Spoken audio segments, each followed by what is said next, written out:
again. There you go. There we go.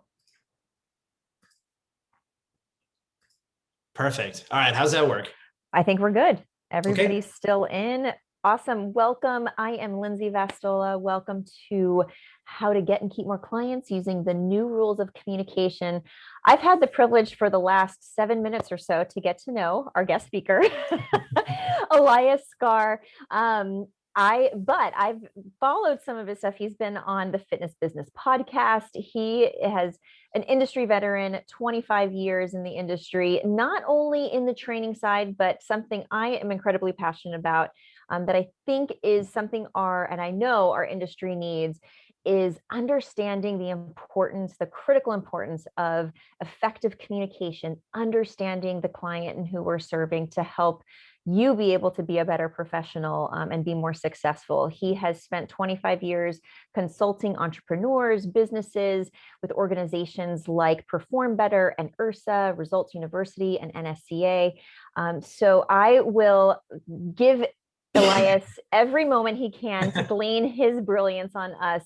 If you have any questions, please put them in the chat. We'll have time at the end for some Q&A, but any feedback, experience, put that in there, make this as interactive if you're joining live, of course.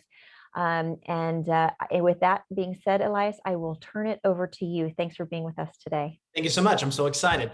Like Lindsay said before, let's make sure that if you have questions or things, put that stuff in chat. We'll go through the chat afterwards.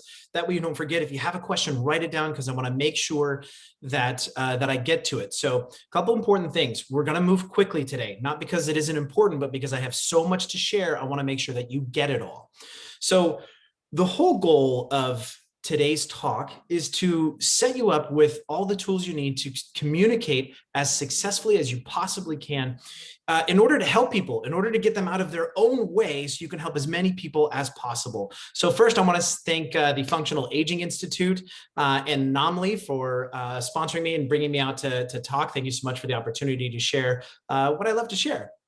So traditionally what we do in a talk like this, and what you hear speakers do, is we tell you a little bit about ourselves. And even though I had the introduction, I could give you a whole story about me, but seriously, like, this is the face that I think about when it's talking about me.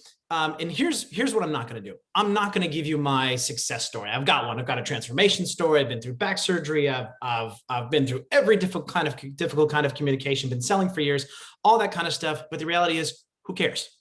It doesn't matter, because it's not about me. And this is one of the things I really want us to understand together, especially in the industry, is that it's not about me. It's not about you. It's not about us. It is always about them. And that is the key to communication here. One of my favorite words is sonder. And it's that realization that every random passerby is living a life as vivid and complex as your own, populated with their own ambitions, friends, routines, worries, and inherited craziness. So everything that's going on in our own head, everything that's going on in our own minds, the entire colorful lives that we live is going on for every single individual person out there. They've been through the pandemic. They've been through their own fears with, vaccinations, masks. Should I train? Is it healthy? Oh my God, somebody got their sweat on me. Everything that we've been through, everyone else has been through, and their own struggles. So coming to that understanding that every single person is as complex as we are, when we start to communicate with them, we have to keep that at the forefront. Because we have an outside view of what that person's objections might be, or what might be a problem or a challenge or a difficulty that they might be running into. Like, you run into the traditional challenges of sales when it comes to fitness, like money, time, and spouse, and things like that. We think, oh, you just need to stop buying Starbucks, or you need to have a conversation with your spouse, or you need to make the time to work out. Well, it's not so easy. It's not so easy for them because their lives are complex. Recognizing that every person we talk to's life is as complex as ours is the first ingredient to making that person feel understood. And above all things, making somebody feel understood is going to be our first initial step towards persuasion. So rule number one is it must always be about them. Always. No matter what we're talking about. It doesn't matter how many kettlebells you have. It doesn't matter how many TRX you have, or whether you have one of those cycling theaters where the movie is up and running. And people can cycle and watch movies. None of that matters. It only matters as it pertains to them. Okay, so they come first. It is always about the person you're talking to. This is what's going to set you apart from everybody else that tries to communicate, or every other gym or professional that says, here's what I can do, here's what I have, the best programming, the smartest this, the smartest that. That still makes it about us. When we make it about us, then we're competing with all these other gyms, somebody that might have better toys, or somebody that might have a better schedule, or somebody that might have a better facility, right? When we make it about them, our competition shifts from other trainers and other coaches to competing with the couch. And that's a battle we can win. We want to compete with the couch, get their butts off the couch. So don't even pay attention to any other gyms or anything else. Always make it about them. So let's get into rule number 2. We're going to start with a pop quiz. So blank sheet of paper. Who's this? Right? I say, who's this, for you guys to respond. And normally if I'm giving this live, somebody will shout out and say, that's James Bond. It's Daniel Craig as James Bond. Yeah, right? Obviously it's James Bond. Okay. Who's that? It's Pierce Brosnan. It's James Bond. Sean Connery, James Bond. Roger Moore, James Bond, right? This guy, I don't even know who that guy is. The last guy, no idea who that is, but I can tell you that's James Bond. Now, this is interesting. How can all 6 of these men be James Bond? Well, that's the next key to communication, especially when it comes to working with your team or working with anybody else that you have on your team. The person doesn't matter. James Bond is a system. Look at it.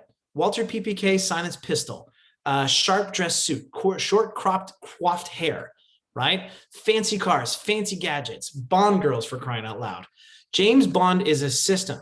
And because we can replicate that system again and again and again, ultimately, it doesn't matter who James Bond is. And this is how we have to look at communicating. It doesn't matter who we are, because you, your front desk, your other coaches, your trainers, anyone else that's working with you on your team needs to be able to have a replicable system in order to communicate effectively. The more we utilize a system, the more as a team, our communication is going to gel. Everybody speaks the same language. Everybody uses the same words, right? So again, it's still not about us. It's still not about the individual. It doesn't matter who plays James Bond. It only matters that the system is replicable and that it's treated the same every time through. Look at these handsome gentlemen. They're all James Bond. Look, I'll give you another system.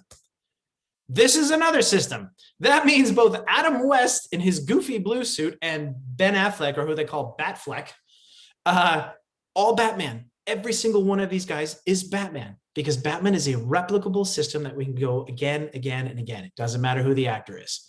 Communication works the same way. If we use a replicable system that we can do it again and again and again, 2 things happen. One, like I said before, the entire team communicates together and sounds the same. Everybody on the same page, the same language. It's culture, right? Your culture is defined by how you communicate with your clients, your prospects, and your team members. So get everybody on the same page using a system that we can use again and again and again. Second thing is, when you have a replicable system, we're putting in reps. So as you're putting in reps and we're growing in that skill, in that communication skill, right? We got to put reps. We got to do it again and do it again and do it again and do it again and do it again. If we wing it, right? If you're just winging your communication or you're speaking off the cuff again and again and again, you're never going to get better. We're never going to get better. Your teammates are never going to get better at communicating. So pick a system that works. I'm going to give it to you. Pick a system that works and repeat it and replicate it. So here's the fact about communication. Your income and your influence are in direct proportion to how well you can communicate. And communicate means sell. Your income and your influence. Now, no trainer or coach ever opened a gym or was crazy enough to open a gym because they were excited about profits and making money. They did it because they wanted to help people. We do it because we want to help people. That's why all the speakers that you're listening to now, this isn't about making, having our coasting on our yachts through the Mediterranean. We'd all invest in real estate for that. We're doing this because we want to help people. You are doing what you do because you want to help people. Now, no matter if you have the latest in exercise science, the best programming, the best nutrition protocol, none of it matters if you cannot communicate it effectively. So communication, selling, persuasion, all of that is a key ingredient to getting people out of their own heads, out of their own ways. We're not trying to force people to do what we want them to do.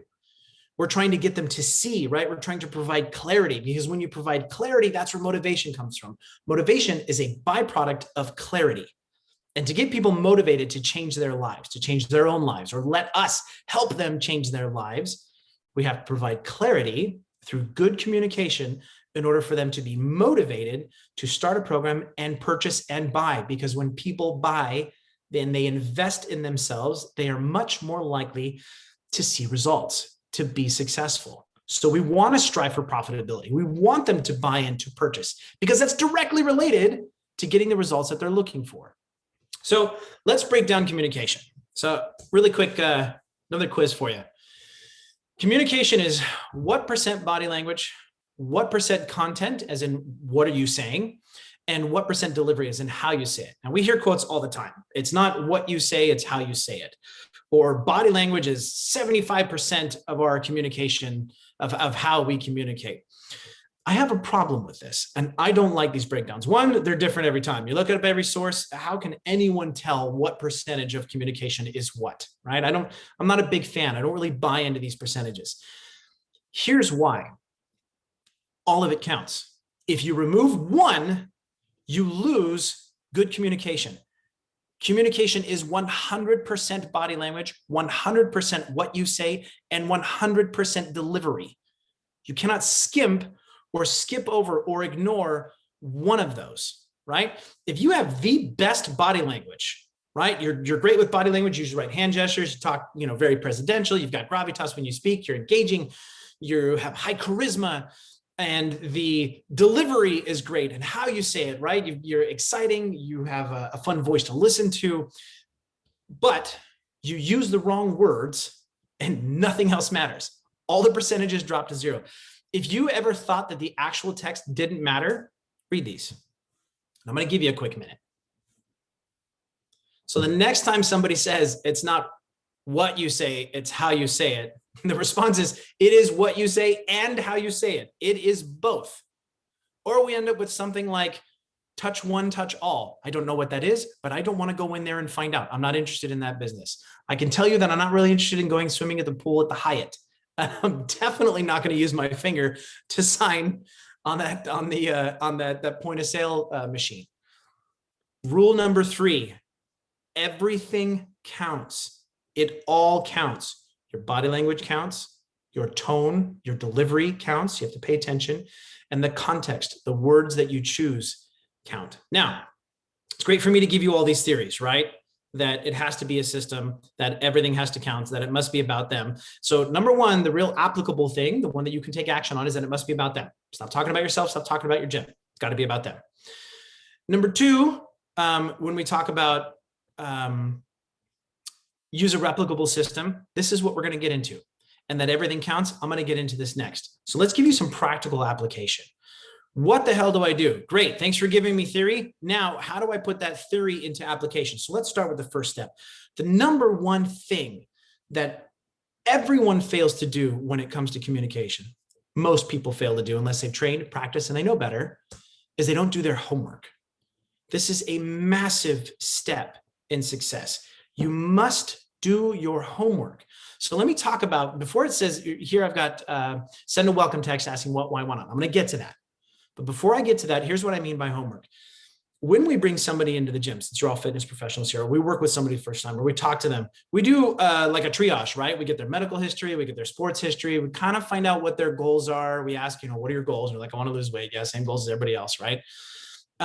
If you come in, sometimes we'll put them through a functional movement screen, which means we'll have them do a deep squat. We'll look at leg testing. We'll crank their leg up over their head. So we got no problem getting up close and personal and watching somebody squat or cranking their leg over the head. But we won't take a few minutes to actually get onto their Instagram and social media stalk them to find out how they think. Doing your homework is about getting a mental profile of the person you are about to deal with. Getting an idea of how do they make decisions? How do they communicate? Do they need to think about things? Do they need to talk about things? Are they introverted? Are they extroverted? Do they like watching cat videos? If you take 15 minutes to Google search them, to take a look at their Instagram profile, to take a look at their Facebook profile, and get an idea, who am I talking to? Who is this person?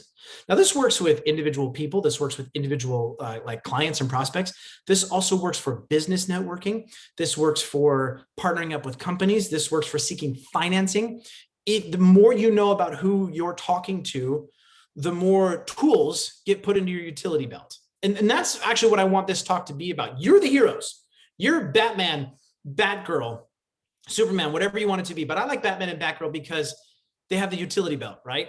And I'm Alfred. It's my job to put as many tools as possible into your utility belt to make sure that you have everything you need to be mission successful, right? So part of that is getting onto their Facebook, Google, and Instagram and finding out, who am I talking to? Now, do I recommend that you like the bikini picture from 2015? No, I don't recommend that you do that.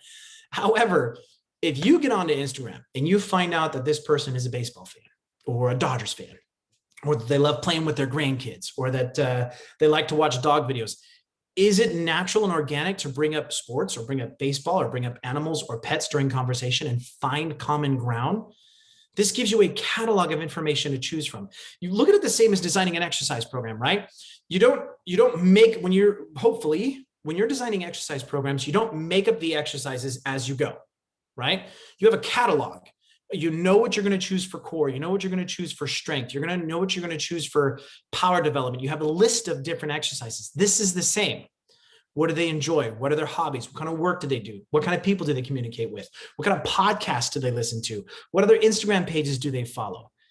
We're creating the same, like you create an exercise library, we're creating a mental profile library of this person.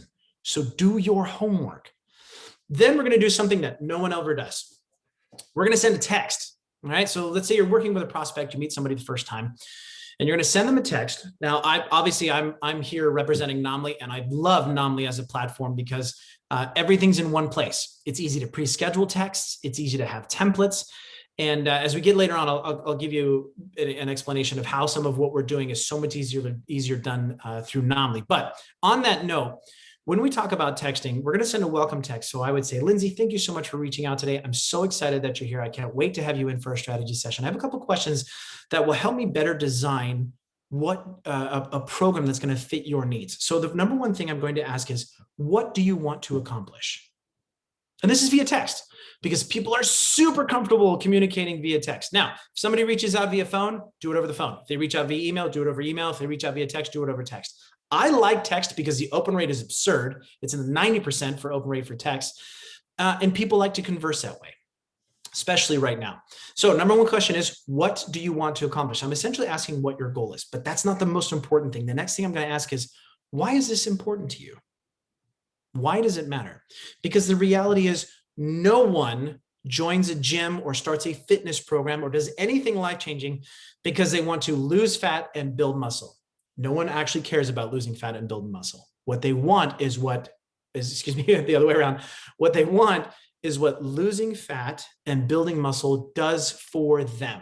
What is the benefit of losing fat and building muscle? Is it because they want tight sleeves? Is it because they want to go into the PTA meeting and have all the other wives grab their husbands and say, don't stand next to her, right? So whatever the deep why is, what they want, this is what we're asking for. What do you want to accomplish? And more importantly, why is this important to you? Why does it matter? Do you want to be around for your kids? Do you want to be able to get up and down off the ground and garden? Why does this matter? And then the last question we're going to ask is, why not? What has kept you from accomplishing this in the past? What has been your biggest obstacle? And I want to know these things up front, before they come into the gym, before we talk, or before we actually have a full evaluation. I want them thinking about what they want, why it's important, what their biggest obstacle is. And I want to know before they come in so I can be prepared. I want to know all of this ahead of time. I want to know what the emotional anchor is so I can make sure I'm tapping into that emotional anchor and getting them to remember why it's important. I want to know what the objection is so I can have a solution to get around that objection to help them finally achieve what they want to achieve. So practical application, do your homework. Do your homework. Find out about that person and then ask these questions. So next, I'm going to get into actually seeing people face to face, right? So when we talk about know who you want, right? That's going to be, or know who you're talking to. This is the key ingredient. And if you notice, we're cataloging all of this information from Facebook, from Google, from Instagram, from text. I am gathering as much information as possible. And this is one of the things we have to realize is that communicating from a sales point of view is never about delivering information. It is always about gathering information, because I don't know what to talk about until you tell me what's important to talk about. And if we can do it right, they'll see you as a mind reader, someone that truly understands them and truly understands how they think and how they make decisions. So I'm going to prove it to you that you already know how to do this. This is a skill you already have. So take a look at these two kids, right? If I were to ask you which one is an introvert and which one is an extrovert, you'd be able to guess. And your guess would probably be pretty good. Now, could we be wrong? Yes. But what this is about is best guess in order to act and communicate accordingly. So if we look at the little girl in black and white, she's in a self-soothing position. So she's got one hand tucked under her chin, one hand across her tummy. This is not a defiant or closed position. It is a soothing position. By the way, fun tip for you. Folded arms does not mean that someone is defensive or putting up a wall, as in they're being defiant to what you're saying. It is a self-soothe. Someone folding their arms is a self-soothing position, is that I'm trying to keep myself safe. All right. Now, she's got her hair pulled down in front of her face. She's looking down. This is probably the little girl that's going to hide behind mom or dad's leg when somebody approaches her. Now, the other girl in color, so much going on in this picture. She's got eyes wide open, mouth open, nostrils flared, hands out in front, and she's leaning in. That means every sensory organ she has is designed to gather information and get as much information as possible. One of the things I love about this picture is that in the background to me in this color picture, those kind of look like red and white checkered curtains. And this looks like a deli or a diner booth. So, excuse me. So that means this kid is facing the wrong way in a booth to try and get somebody's attention. Very likely extroverted. And on top of that, she's got her hair pinned back out of her face because her parents are probably tired of her using her hands to pull her hair out of her face because she wants people to see her face and be expressive. So innately, what we've just done is called a cold read, and you already know how to do this. Some people might call it judging people. Now, here's an important thing. If you want to be successful in reading people, you're going to have to judge people. It's not judging people that's the problem. It is your actions in that judgment that cause ethical issues.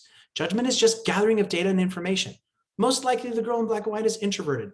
We're going to speak in a lower voice, be more calm and approach cautiously and do what we can to make her feel safe, right? The other girl, most likely extroverted, and quite possibly I'm going to let her talk and be loud, and I'm going to be loud and excited and drive her energy up.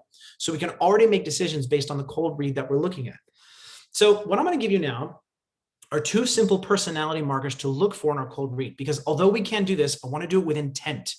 Okay. And by doing it with intent, I mean, we want you to have a new set of glasses. All of you fitness professionals out there, I have no doubt that if you watch somebody walk down the street, you could tell if they had a hip impingement, or they're supinated or pronated with their feet, or they've had back pain, or whatever the case may be, or you're noticing their posture. That's because you have the right glasses to analyze what you see. The goal here is to give you a new set of glasses to analyze what you physically, mentally, and emotionally see from somebody. Now, we're only going to go with two personality markers. And let me talk about this real quick. So some of you have probably heard of Myers-Briggs, like ENFJ, INFP, things like that, right? It's a 16 personality types. Sally's Hogshead fascination personality types. There are 54 of those fascination personality types. And there's DISC personality types. There's an infinite number of personality tests, including what Harry Potter character are you? We don't have time to put somebody through a 45-minute to 3-hour test. We don't have time for that. What I'm going to give you now is something that you can make decisions in the first 3 minutes of seeing somebody. So we're going to decide on these two personality markers and then start to act and communicate accordingly. So personality marker number 1, introvert versus extrovert. Now, traditionally, extroverts are charged up, re-energized, and recharged around people. Introverts are charged up, energized, and recharged on their own by themselves, right? And the opposite is true. If an extrovert spends too much time alone, their batteries get drained. If an introvert spends too much time around people, their batteries get drained.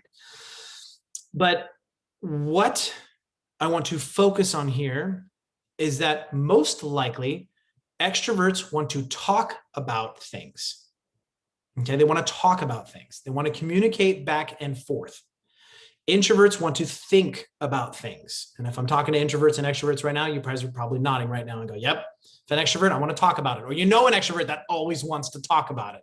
Or you know an introvert that says, I need to think, or I need time, or I need space. They need to think about things. Second personality marker we're looking at is logic versus emotion. Now, keep in mind, neither one of these is good nor bad. They just are. This just is how people operate. Logic-based people make decisions on how things are. Data, numbers, show me the facts. Emotion-based people make decisions based on how things feel. How do I feel? Do I like this? Do I like you? Do I feel like it could be good? Do I like the vibe? Do I like the energy? As we start to combine these, introvert and extrovert, logic and emotion, we come with 4 personality markers. So 4 types of people. Number 1, a logic-based introvert. That means this is somebody that wants to think about how things are. They want to think about the data. They want to go over the data, the facts, the figures, the numbers. They want to think about it. The logic-based extrovert. That means they want the facts, the figures, the numbers, the data, and they want to talk about those facts, figures, numbers, and data. All right. Next, we have our emotional introverts. That means they want to think about how things feel. They want to sit with their feelings, okay, and think about how things make them feel. They're going to need time to think about how things make them feel.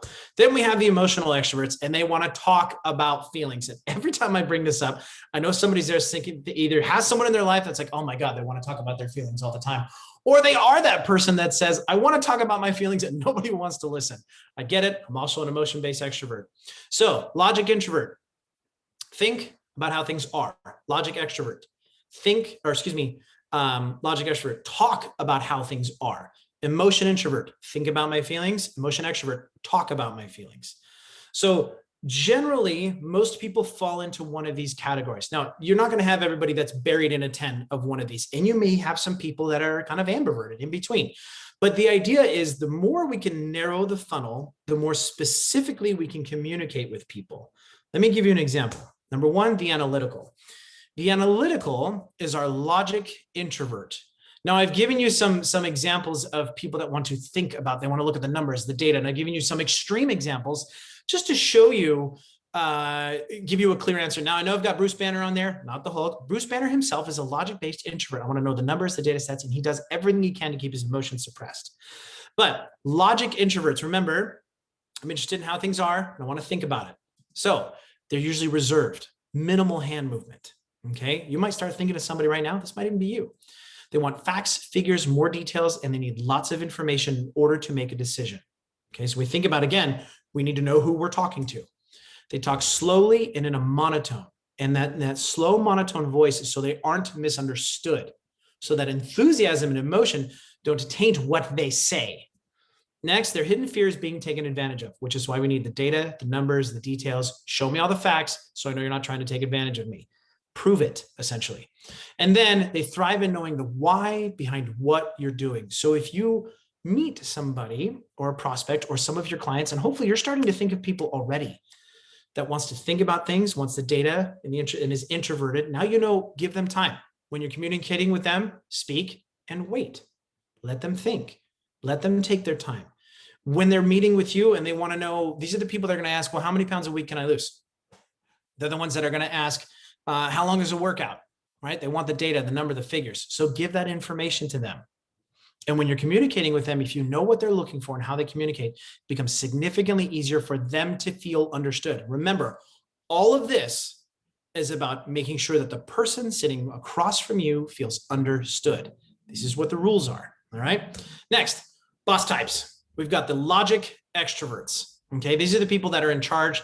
They want to talk about the data, they need proof. Here's how this works. Confident and assertive. Okay, they know what they want and they know how to talk about it and they're going to go after it. They want to be the leader. They like to be in charge. Okay, they feel most comfortable in charge. They talk loudly and quickly. By the way, this is the person that's going to argue with you over which exercise is better.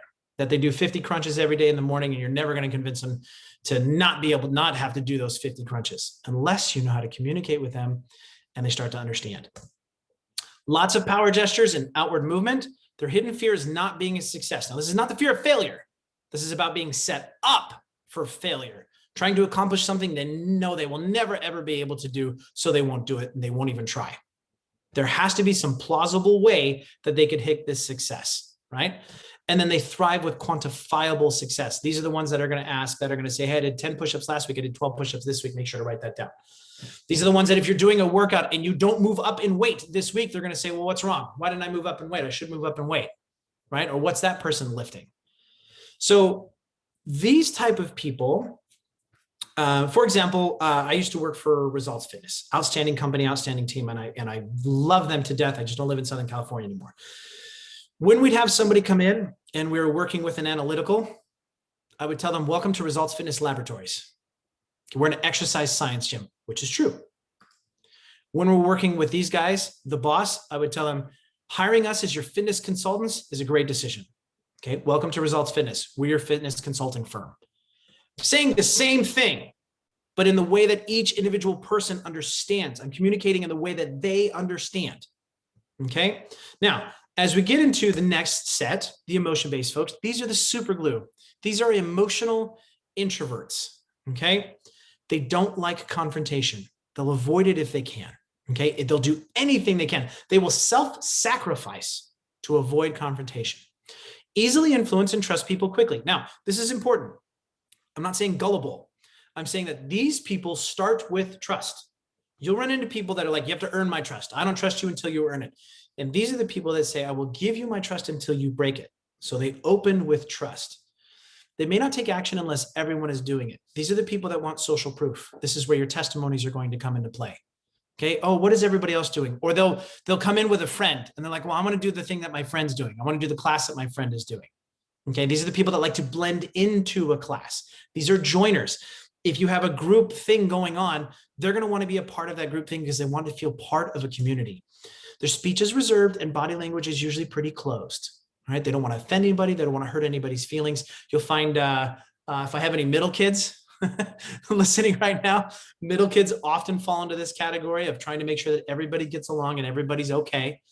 Language that's inclusive and warm is here, as in we're so glad you're here. You're the perfect match for the culture at our gym.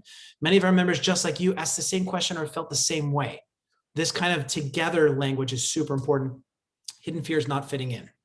Not fitting in, not feeling like they belong. So these are the important people that we say, welcome to the family, welcome to the gym family. Important. And if you can communicate that way, again, they'll feel understood and they'll be more likely to open the doors to persuasion and allow you to influence them. They thrive in a relaxed, casual, non-threatening environment. Okay. The more relaxed, casual, non-threatening it is, the better. These, there's a reason Planet Fitness is full of clients like this, because they feel safe. Regardless of everything else, they feel safe, which is super important, and they feel part of a community. And like or hate Planet Fitness, they're great at building community. Same thing with CrossFit. Like or hate CrossFit, they are great at building community. Okay, now, the firecrackers. These are our emotional extroverts. These are the people that don't like to plan and they love to be spontaneous. What are we doing now? These are the ones that if, for example, energy is more important than content here. One notch above them is ideal. So if they're super excited, you got to be one more step excited than they are. These are the ones that come in and you tell them, I'm so excited that you're here, right? This is the one that if you're working with this client and you tell them, let's mix it up a little today, that's going to have a massive impact on their mental state and their workout, right? Or let's say you go to a seminar and you pick up a new exercise and you tell them, I've got something new for you. That's gonna put them over the edge, excited to come in and train. This is how we keep them coming. Speech is bouncy and energetic, always moving and fidgeting, self-expressive movement. These are the ones that just cannot stand still. They've got this kinetic energy that needs to come out, shifting from foot to foot, lots of hand movement, head movement. The whole body's involved. It's an entire dance when they talk and when they communicate. I mean, look at these three examples up here, right? Their hidden fear is loss of approval.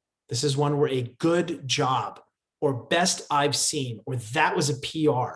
This kind of stuff is huge for making these people feel understood. And then they thrive on genuine compliments, excitement, and friendly competition. Okay. And they don't even have to compete with a person. If you're doing exercises for time and you tell them, all right, you've got, here's a circuit. And our goal is to get this circuit done in, let's say a cardio finisher circuit. The goal is to get it done in 5 minutes. And they get it done in 5 minutes. Next week, the goal is to get it done in 4:45. We're aiming for 4:45. They can even compete with themselves or compete with the clock.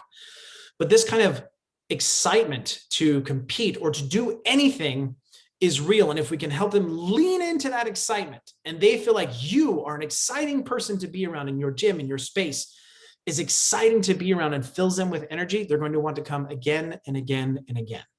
If you couldn't tell, like I said before, this is me. All right. Now, I'm interested, and I'll be checking the comments to find out where you guys think you lie. Now, again, some of you may be, I feel like I'm kind of both of these. And guess what? That might be true. You might kind of fall in the middle between the two.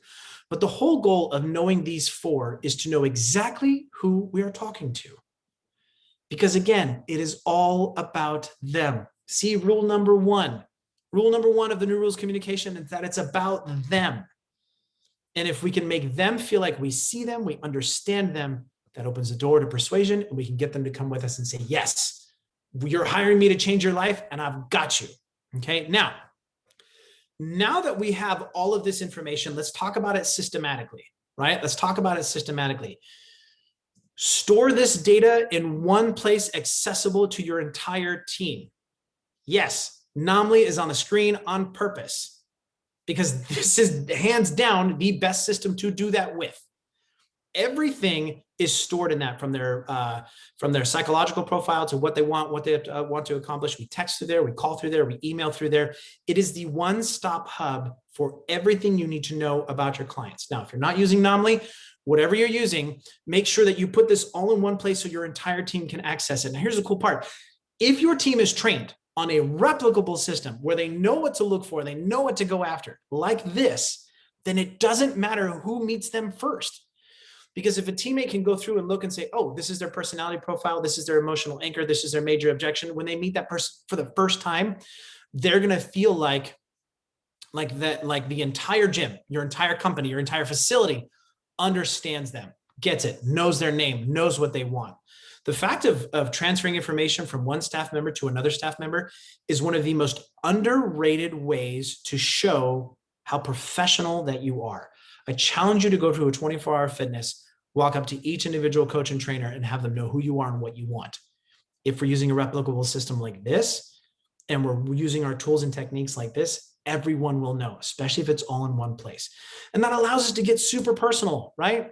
The more individualized, the better. For the emotion-based introverts, it's going to be welcome home.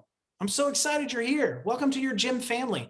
For the logic-based introverts, it's going to be welcome to our exercise science lab.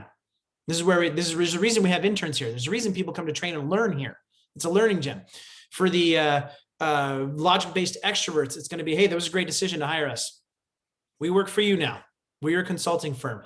And for your relationship extroverts, it's going to be welcome to the party. I'm so excited you're here. By the way, I've got a crazy team I think you should join. They're our running team or our Spartan team or whatever the case may be. You need to be a part of this. All right. So using all of this information to communicate on such a very specific mental and emotional level is the most powerful way to connect with your clients. And only when you are connected will they buy, will they refer, will they get results, and will they continue to stay with you. I guarantee you that the clients that are with you longest know you best. If you got people that you've been training for 10 years, you have a very clear understanding of who that person is, how they make decisions, what they do, what they want, what they like, what they don't like. All the information I'm giving you right now is designed for you to get there the first time you meet somebody. Okay. Now let's get into more practical applications. Seriously, give me an action step. All right. Give me something to do.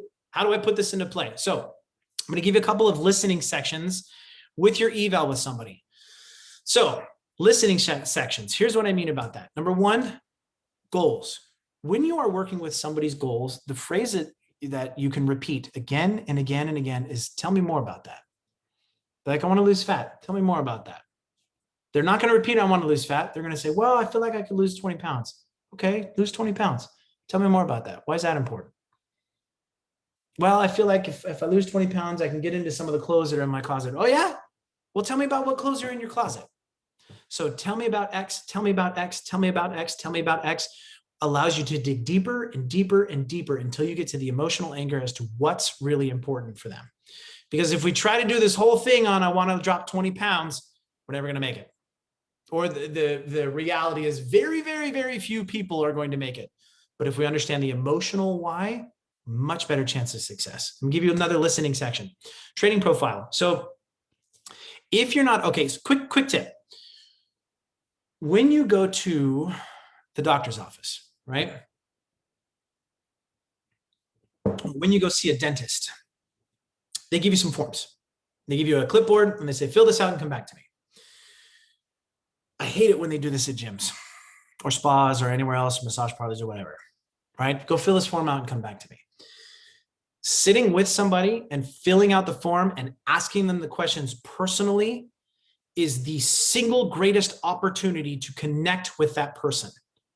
So if you're giving it on a clipboard, stop. Take that time to sit with that person and say, come on, let's do an interview. I'm going to ask you some questions. Right? People love to be interviewed. People love to talk about themselves. No one likes to fill out a form. Everyone likes to talk about themselves. So give them the chance to talk about themselves. So in the training profile, so we're normally asked what your goals are, what do you want to accomplish? And we ask them, tell me more about each thing. And then the training profile, this is important to find out what they think or what they believe. Oh, I've been doing P90X, right? Or I do P90X and I do, I take raspberry ketones and then I'm doing this cayenne pepper and honey cleanse. And as we start to hear these things, we start to get build a concept of what they think they need or what they believe they need. The most important thing to do here is to ask the question, how's that working for you? And they'll either tell you, oh, it works great. So, awesome. Cool. Let's add an exercise protocol to that. If they tell you, oh, it's not working great. Okay. I've got some solutions I can help, but it makes them think for a second. The most important thing here when you are communicating with somebody for the first time is you cannot argue with what works or doesn't work. This is not the time to teach. Meeting a prospect or client or someone or anyone for the first time is never the time to teach. It is always the time to learn. So we are in learn mode. Teach mode creates conflict. If they say something like, I heard on Dr. Oz, like I can hear you guys rolling your eyes right now. You just ask them, how's that working out for you? And then whatever they tell you, tell them, great. Either I have a solution or great, cool. Let's add some exercise to that. The stronger we build the relationship, the more time they spend with you, the more likely they are to start to switch over into a smarter set of thinking. They have to learn, just not yet. Okay. They have to feel safe first and understood first. Then we can start teaching. Next listening section is going to be the physical evaluation. I don't recommend doing push-ups or something that's going to set them up for failure. You do an exercise test. I honestly don't see the use of doing it. Who cares how many push-ups they can do? Or who cares how many sit-ups they can do? We're not really looking at that. We're looking for training age and probably some mobility to make sure that nobody gets hurt. I like the functional movement screen for that, right? So when we're doing something like this, we want to communicate, if we have, let's just say the functional movement screen as an example, and you have somebody go through a deep squat and they have a perfect deep squat, you can tell them, great, that's exactly what I'm looking for. Or they go to do a deep squat and they don't even get close to parallel. And you tell them, perfect, that's exactly what I'm looking for, because that's the truth. It is what you are looking for. You're looking for impingement problems, mobility issues, or anything like that. This isn't the time to tell them how you can fix it, what's good or what's bad. Just tell them, great, thank you so much. That's exactly what I'm looking for. The physical evaluation is your opportunity to give them their first coaching sample. This is how I coach. So we keep it positive, we keep it energetic, we keep it exciting, and we want to learn how they see. If they go to do a squat and it's a perfect squat and you're like, oh, I should be lower, my knees should be out, you start to get a concept of how they think about their own ability to exercise, right? And you might get the opposite. You might have them do some kind of mobility test or some kind of exercise test. And like, yeah, I'm really good at X, Y, and Z. And you're like, oh, they're really not. But now I see how you see yourself, which is what the valuable information that we're looking for is. And then close. Now, this is important. This is actually on the selling end. When we communicate with somebody, we've gone through all of this profile. We've learned as much as we can about their physical selves, about their emotional selves, about their mental selves, and we know exactly what they want. So people freak out over closing a sale or taking the next step. Don't freak out. All we have to do is repeat back what they've told you. That is the single most powerful way to be persuasive in anything, is to repeat back someone's own words. So all we're not asking is, do you want to spend this much money? You want to spend this dollars? All I'm asking is, you're looking for this, this, and this. I'm going to provide you with this, this, and this. Tell me you agree. You agree? Great. Let's get you signed up. So now we're looking for agreement on what the plan of action is. Stop freaking out about the money. All right.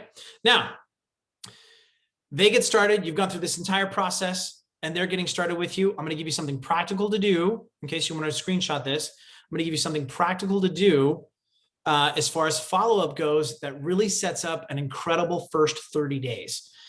In that first honeymoon phase of 30 days, the way you communicate with somebody is going to lead to greater, if you do it well, is going to lead to better referrals, better compliance, and ultimately long-term business.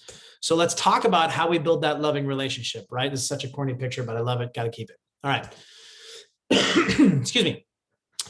On their first day and their third day of working out, you're just going to send them a you rock text. You rock. That was awesome. Great job today.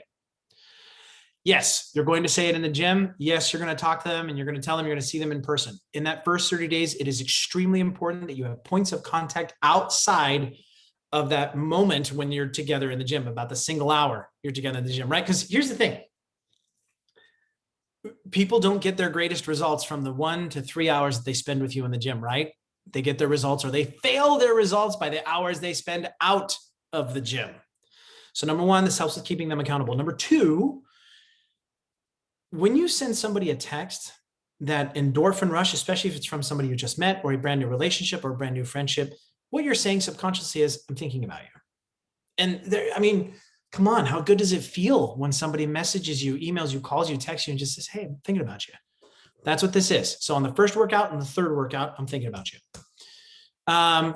Week number one. So within their first week, we want to do a good job call and a text. Okay. So I have that covered in 1 to 3. The reason I have call and text is that, yes, I have you texting on workout 1 and 3. And I also want you to call them up and say, hey man, you really crushed your workout this week. So at the end of that week, give them a call and say, wow, that was awesome.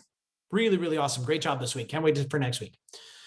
On week 2, we're going to send them a gift. Now, this is extremely important. If you have the funds to send a t-shirt, put a t-shirt in the mail, put a mug with your company logo on it in the mail, put a tote bag in the mail, or give it to them when they come in the gym. But they must get a gift from you. Now, if you don't have the funds or the money to invest in gifts, by the way, it doesn't have to be something expensive. Mugs are super cheap. You can get company branded mugs for a couple bucks a piece, and a coffee mug goes a long way. It's an extremely popular gift and people start to collect them. We started giving them away seasonally when I worked at Results, and people started to collect the different colored mugs, right? At a couple bucks a piece. But the return on that was massive because the mugs were all over social media. So they need some kind of gift. If you don't have the funding or the money for that, get some thank you cards. Send them a card or a thank you note with a $5 gift certificate to Starbucks or something like that. If they're willing to invest, if you're charging appropriate prices and they're willing to invest hundreds of dollars a month in you, you can afford and put it into your cost of lead, cost of signing somebody up, cost of goods sold, put it in there, right? You can afford a gift certificate to Starbucks or a gift certificate somewhere or a t-shirt or a mug, whatever the case may be, but give them a gift. Okay. Remind them, I'm grateful that you're here. On week 3, we want to do a one-on-one follow-up call. We want to let them know, okay, it's your 3rd week. What's a good time to call? And we're going to do a one-on-one follow-up and check in on the last 2 weeks. Now, here's what's fun about that one-on-one follow-up call. Enthusiasm should be high. They've got anywhere from 2 to 6 workouts under their belt, and they're super excited. On the one-on-one follow-up call, I'm going to give you a bonus here. On that call, this is where you ask for a referral. Now, here's something really, really fun. In the first 30 days of working with any business, 91% of customers are willing to give a referral. 91% are willing to give a referral. 8% of salespeople ask for referrals. 8%. You just have to ask. You just ask. And here's how you say it. You do your one-on-one follow-up call. I say, it's been a blast training with you. Actually, I've got some room on my schedule for some more people, and I would love to train another person just like you. Do you have any friends or family or somebody that you know that that would enjoy coming in and training with you for a couple of weeks? I'll tell you what, I'll give them 2 weeks on the house to come in and train with you and come in and take classes with you. It'll be my treat for the 2 of you to train together. Who would you like to bring? Ask for the referral while energy and enthusiasm are high. Next, week 4, program review long-term. All right, so now we're getting at the end of their programming cycle. Most coaches, trainers write a program cycle between 4 and 6 weeks. And this is where we do a review, and then we start to think about the question of what's next. Okay, now what do I do? So I'm into my routine. or I'm starting to see results and I'm going to get the results I want in 3, 6 months, 8 months, whatever the case may be, people are already going to start to think about what's next. This is where you start to introduce things. Well, you've been training so hard. We might be ready for a Spartan race in December. What do you think about that? So we need to give them the next shining light to go after. While they're working on the goal that they're working on right now, we want to put that next shining light out in the distance. Okay. Now, important factor here. The principles of this kind of communication are the same no matter what. It is the same via phone. It's the same via email. It's the same via text, and it's the same in person. I guarantee you that if you're communicating with an emotion-based person and you send emojis when you text, that's going to have a more powerful impact. If you email a logic-based person a study that you found on vitamin D and its relationship to belly fat, I guarantee you they're going to come into the gym and want to buy vitamin D. The principles are the same regardless of how you communicate. Now, here's a super important thing when it comes to communication. I got Kobe up there because I want, give me the ball to stick in your head. You must be in charge 100% of the time. You are in charge of the next step, the next communicative step, the sale, the close, the entire time. You are in charge. If somebody says, I need to think about it, you're going to tell them, okay, I believe you should think about important decisions. I'm going to follow up with you on Wednesday. Don't wait for them to get you back. When somebody says, I need this, I need that, I need this, I need that, I'll get back to you, I'll get back to you, I'll get back to you, whatever the case may be. If someone's considering starting if you got a client that's like, oh, I've been thinking about doing this. I don't know. Let me think about it. Great. I'll reach out to you on Wednesday. Or great. I'll reach out to you on Friday. One of the most important things that gets missed in communication is by leaving the ball with the other person, and they're just going to stand there with it. So take the ball. This leads us to rule number 5. Take 100% of responsibility for the communication that you have. 100%. If something goes wrong, take responsibility for it. If communication drops out or they don't respond or they respond in a poor way, whatever the case may be, take responsibility for it. Now, I'm not saying you need to apologize or beat yourself up. It's not what I'm talking about.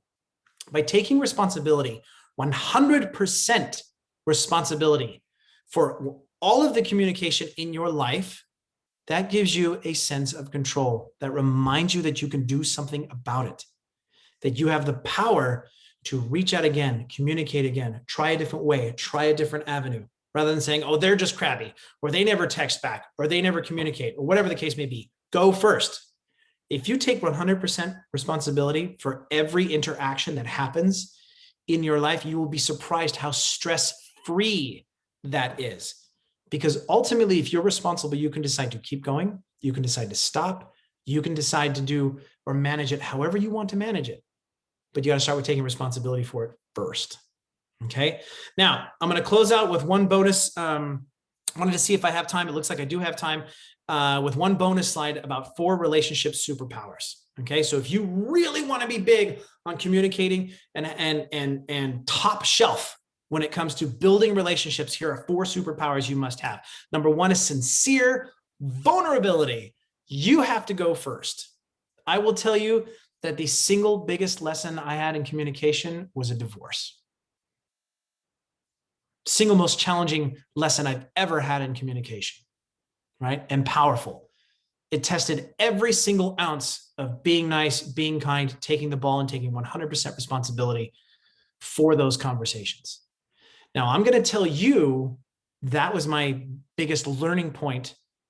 And that might make you think less of me, might make you think more of me. I have no idea, but I will tell you this, because I was vulnerable and I go first, that's going to open the door for other vulnerability. Okay, that's going to open the door. In fact, when I tell you this was the most challenging thing I've been through, you're already going to start to think about some of the most challenging communication exercises you've ever been through. And that's good. Because when you show sincere vulnerability, that opens the door for everyone else to feel safe to do the same. We just have to go first. Next, genuine interest. This one is hard.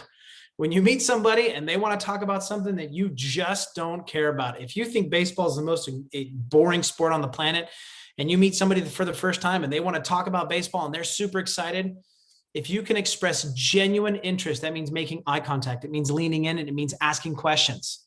if you can express genuine interest in what they're talking about, they will feel heard and understood, and most likely heard and understood for the first time in a while, because most people don't feel heard or understood. They don't have the kind of relationships that I don't think a lot of people have the kind of relationships. This is why people struggle. This is why people have a hard time. This is why the pandemic was so traumatic, mentally traumatic for so many people, is that missing relationship that says somebody understands me, right?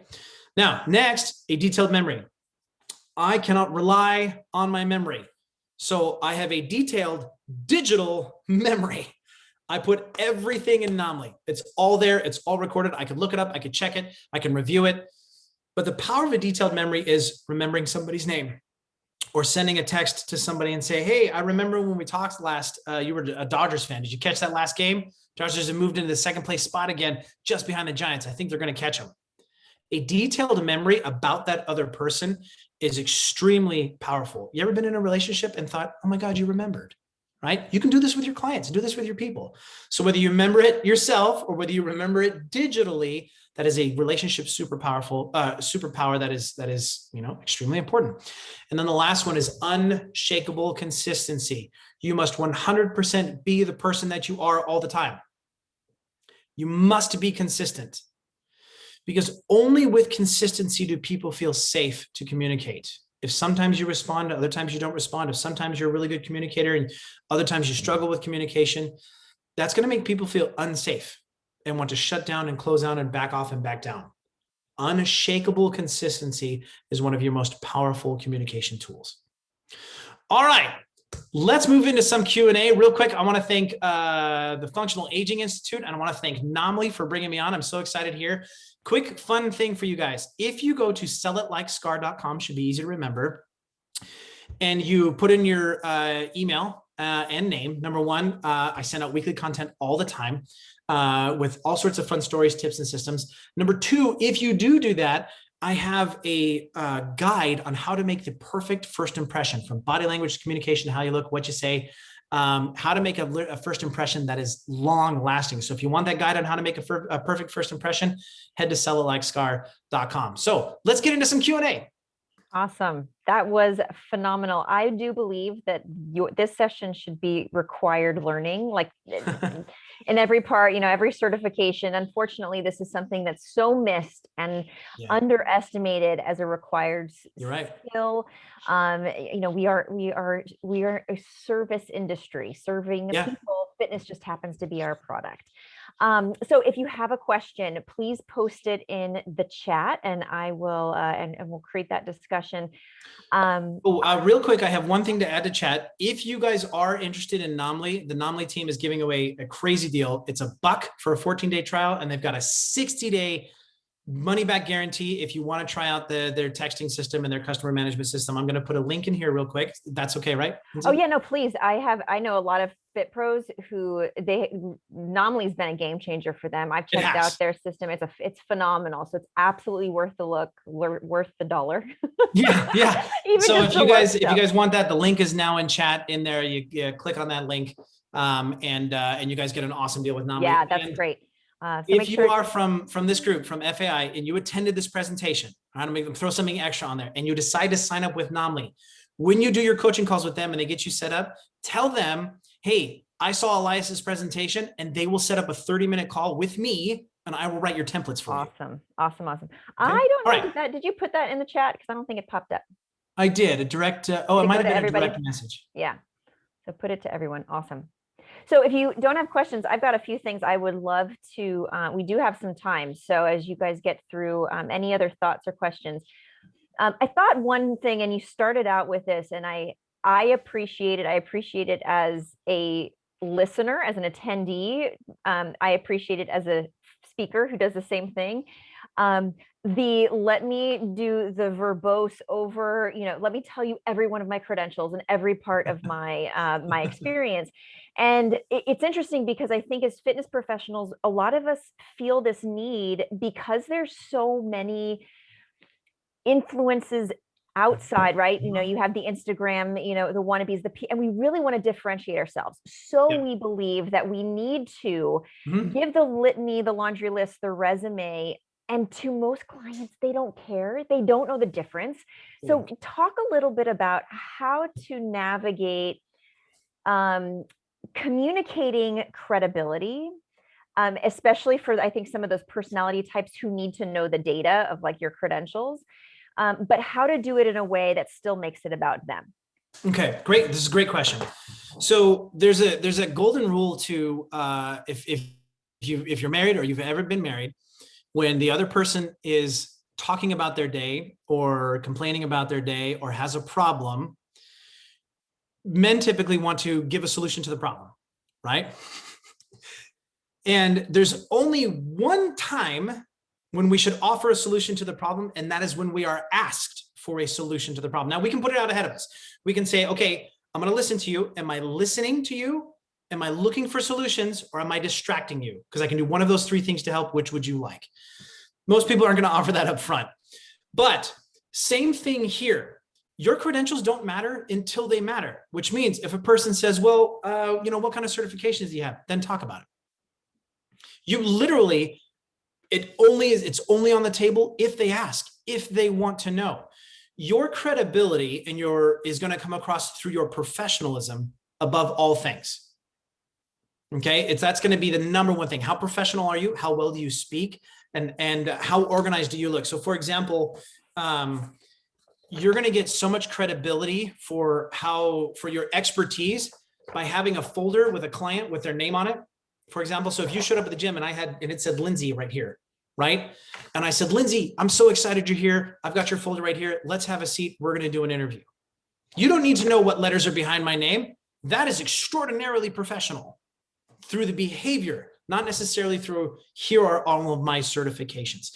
And the reason we want to talk about all of our certifications and our professional credentials is because every other coach tells every other coach about their credentials. These are the letters that I have after my name. Right. So that's mostly like a peer-to-peer industry pressure that we do. It's peer-to-peer. Yes. Right. Yeah, but to the consumer, they don't. I always tease. I said, in 15 years of training, I maybe have been asked what my credentials were, maybe 5 times. Maybe. Yeah. Maybe. Yeah. And it's true. It's sad, but it's the truth. So why, and it's not about, it matters. Right. It matters in delivering the product. Your credentials aren't bragging rights. Your credentials are delivering top product. Your credentials are getting results. And then ultimately, you don't want to talk about your certifications. You want to talk about the results that you get when you're using social proof. Now, there is a study that's done. So here's a fun thing for credentials. There is a study that was done with physical therapists that when a physical therapist stood in front of their degrees and their certifications on the wall and asked their clients to be compliant with a home exercise program, they were 60% more compliant when the physical therapist asked while standing in front of their degrees. So you can put your credentials up on a wall or when you do your evaluations. You don't have to point them out or anything like that. They will speak for themselves. Yeah, that's a great point. Then there's lots of nuances like that that can be built in. Adriana asked, can you please show the firecracker slide again and your sign up email again, please? I can put that in the chat. I can do that here. Oh, my sign up email is sellitlikescarr.com. Is that right? Yep. And then the firecracker slide. Let me share that one real quick. Am I still okay? I still can't share screen. Great. Yeah, and Adriana, if you had any questions on that, feel free to you can put on your audio or post it in the chat. Take a screenshot there if you like. These are really powerful. I have a couple questions that I'm often asked that I think, was kind of top of mind as we were going through these. And I don't want to catch you off guard and if it's going down a path, but catch me off guard. I live for that. Let's do it. Yeah, let's go for it. Let's talk about money. So when you're actually asking for the sale, when, if I've had employees and part of the biggest training or it was getting them past their limiting beliefs about value and the dollar amount. So maybe they couldn't afford to pay $1,000 a month for training, but which meant until they were bought in or were taught how to do it, right?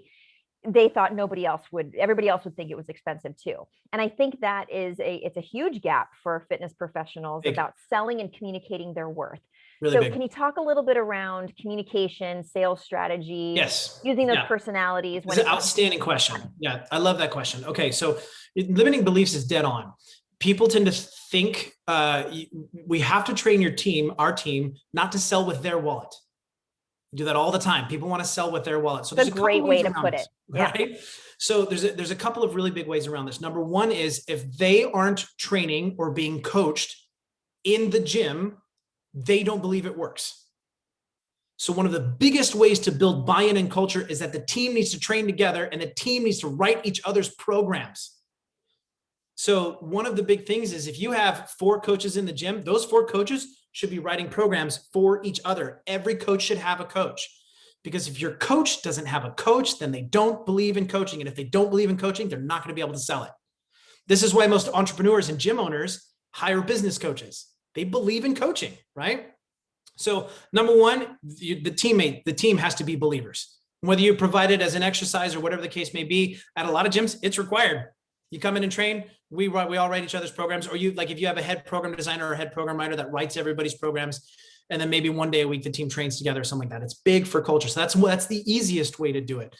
The second is we kind of get afraid of objections, right? We get afraid of the big 3 objections: money, time, and spouse, right? Here's the thing. There isn't 3 big objections. There's only 1 objection. Money, as in you're not worth the money. Time, you're not worth the time. And spouse, you're not worth the argument. The universal principle is you're not worth it. So selling is about building front-end value. That front-end value comes from making that person feel understood.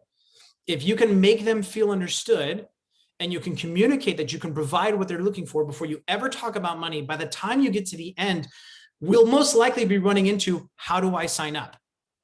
What do I do next? What's my next step? So some of that pressure comes off because they're pushing for the next piece. Money is just a byproduct of exchanging services.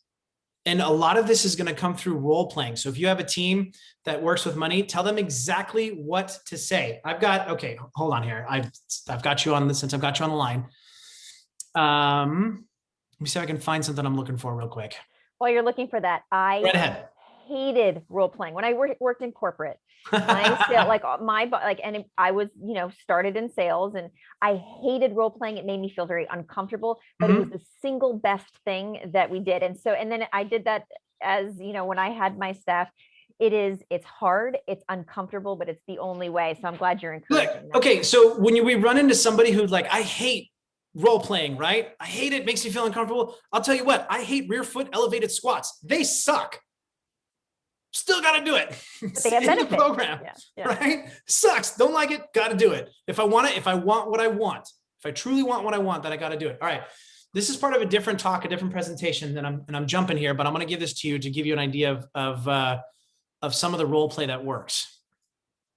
All right. Everybody see this here? So when it comes to communicating by personality and type, if I'm working with a logic-based introvert and I say something, which do you think is the most logical and efficient path to getting off your blood pressure medication is for you? Super specific. Boss types, based on everything you know, where do you believe the best path to success in getting lean and athletic again? Emotional-based introverts, to get toned, like a lot of our other members, which program do you feel like you'd like to be a part of? And then the relationship extroverts, okay, you made the right choice to come in today and take the first step towards getting the body you want. Which program are you most excited about? The reason I put this slide up here is that if you tell your staff exactly what to say, script it.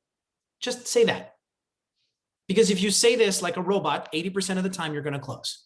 Yeah. So it's going to start. Yeah. And if you're an entrepreneur and you're doing this on your own, hire a coach, hire an Elias, somebody who can actually give you that script if you're not confident with that script. I think huge. That would be worth its weight in gold, because it takes the pressure off of trying to figure it out every single time. Scripting is so, we tend to look at scripts as restrictive, as in I have to stick to the script, right? It's the opposite. Script is home base. You can go off script and travel and look around and follow a conversation. Like, think of a tree, right? The script is the trunk of the tree. Natural conversation is each branch off the tree, but we come back to the trunk. That's our safety net. So scripting like this is the safety net that goes, if everything goes awry, just get back on the script and it's going to be okay. And if we can That's look a at it great that way, it's going to be analogy. super powerful and effective. That's a great analogy. Christine wants to know, so how do you walk the line of making sure it's about them, but also being vulnerable and perhaps sharing a story with them about myself that may help with building that relationship and relatability? Great question. So this has to do with intent. So when you're sharing a story, are you sharing a story to make it safe for them, or you're sharing a story because you want them to be proud of you? And that's going to come down to your method of storytelling. If you ask somebody a question like, I want to lose 20 pounds. Yes. Why is that important to you? And they're like, I want to get into the clothes in my closet. I don't feel like I fit in my clothes anymore. And you stop and you say, I know what that feels like. Been there. Ain't that? And those clothes sit in your closet, right? At one point I was 30 pounds overweight, and I would look at clothes that I really loved and things that like going out clothes and date clothes, and realized, man, when was the last time I went on a date? When was the last time I felt good on a date? I hate that feeling. I'm sorry you feel that way, but I also know the way out.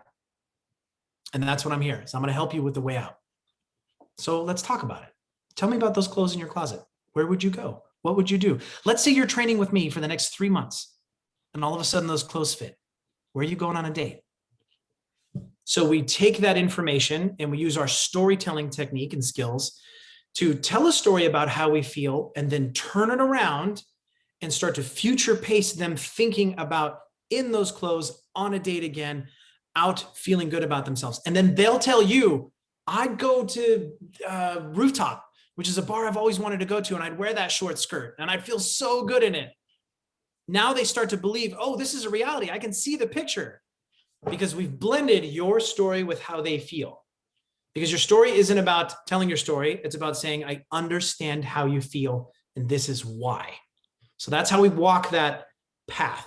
Because remember, even in telling the story, it wasn't about me. It's about, I know how you feel, and that sucks, and I'm sorry. And I'll shoot straight with you and tell you, man, that's awful. I hated feeling like that. Yeah, that's great. I love, it's just always comes back to, what's in it for them. Yeah. We have maybe 4 minutes here. So if there's any other questions, plug them in. I mean, I could sit here all day. I've got my whole list of stuff. But again, I'm, as if I'm sitting in that fitness professional shoes, and something that stood out, you were talking about, the 4 personality types, which you I think the picture, why somebody asked again, show that firecracker one again. We all saw ourselves. We all saw our spouses. We all saw, our clients in each one of those. You said something that I thought was really interesting, and I think could be really interesting to dive into as a fitness professional, as you're starting to say, who is the client that I want to attract? Who is the client that I help best? Who do I resonate with? Who can I impact most? Like, we spend most our early career, at least, attracting people or taking in people that we really don't align with. Right. And take anybody who will pay for it. Exactly. Right. Or anybody who asks, and we take their husband and their wife and their kid, but you mentioned, for example, like Planet Fitness, right? Like, most of their client, like, talk a little bit about, have you seen successful businesses, or is it a successful strategy when we talk about finding your niche? Is it more than the active aging adult? Is it more than the Parkinson's patient? Is it these sort of psychographics, these personality types that you can really start aligning? So your communication, your marketing, your sales, how you talk about your programming, can that help you even be more successful in your niche? Yeah, that's an extremely powerful question. And of course, you nailed it. The more we are for everybody, the more we are for nobody. That's the reality of it. If your message is mixed and it's like it's for everybody, everybody's welcome, well, then nobody's going to feel like you're talking to them. The more specific you are, the better. If you know that your ideal client drives a white Land Rover, that's specific. Okay, what does that tell you? If they drive a white Land Rover and I'm looking for that person, one, it tells me they drive a white car because they don't have time to get it washed again and again and again. So they don't drive a black car or a colored car, which means most likely that person's going to be struggling with time, and I got to make sure that they get enough time. And it's a Land Rover, but she's also a mom, which means she's going to drive the kids around, but she doesn't want to do it in a minivan, right? She wants to do it in some sort of adventure car. And there's a bike rack on there, but the bikes are never on it, which means she had the intention to work out and go bike riding, but never actually went out and went bike riding.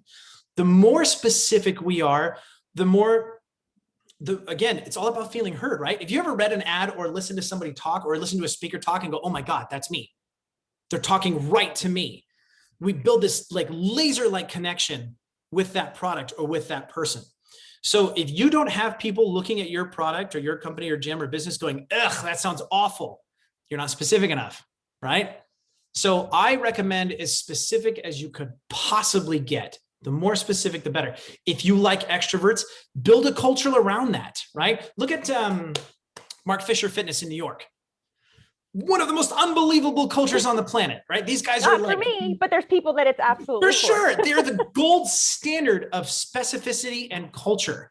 If you haven't checked out Mark Fisher Fitness, go check it out. Mark's a friend of mine. They're amazing. But this is an example of their success is completely based on they're very specific on who belongs there and what gym they go to. Look at the Ironmonger's gym in San Diego is chain link fence, perforated steel, American flag, Marine flags, and their gym is packed full of all of these bros and veterans that want to work out and slam weights together. Like them or not, they're hustling and they're doing great business because it's specific. Right. The more specific, the better. And I think to just wrap up, everything that you said here, like at the end of the day, Mark Fisher Fitness, a chain link fence, none of it has anything to do with the fitness. Like it's not about the fitness that people are 100%. Going to those gyms for. It's how they've created that culture through communication and really understanding the people. And you just did a just a brilliant job, I think, of giving us those tools and, a new way of looking at it. So thank you. If you, want to see more, his link there is in the chat, but it's sellitlikescarr.com. And follow me on Instagram. I'm regular there. Follow me on Facebook. And by the way, if you follow me on Instagram and Facebook, I answer every DM. So if you want to get off of this and chat and talk, more than happy to do so. Fantastic. Thank you, everybody, for joining. Enjoy the rest of the conference. Thank you again, Elias. Thank you so much. Have a great day. Take care, everyone.